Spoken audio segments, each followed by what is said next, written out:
When I was younger, probably in my teens and 20s, I would like to watch a lot of conspiracy videos talking about current events and hoaxes and things like that. And I'd be entertained.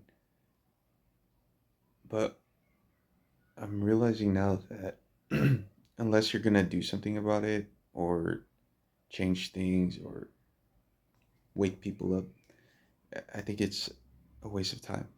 In my experience, it is. Now, maybe you might hear that and think, oh, well, you're just not equipped. You can't handle the truth. Maybe. But like I said, I think there's a part of that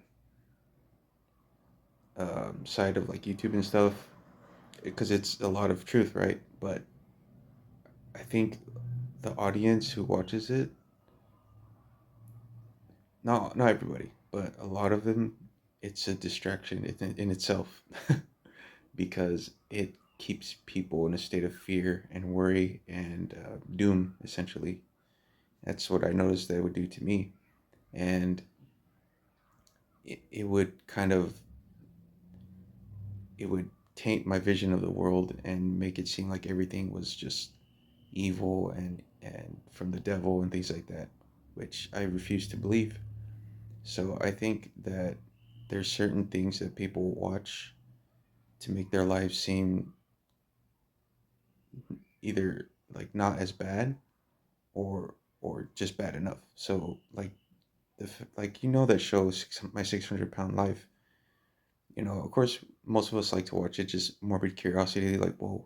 But I think that people who like binge watch it and stuff, I believe that there's something in their life that they need to control. But by watching somebody else with a much worse life, it kind of lightens the burden on their back. So it's easy to have like a messy room or things you need to throw away or things like that.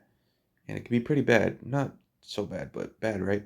But when you see some 800-pound person with dead flattened cats in their freezer and poop buckets and things like that, it kind of makes you feel not as bad because you can point the finger and say, "Look, my life's not so bad because look at this person, this scapegoat."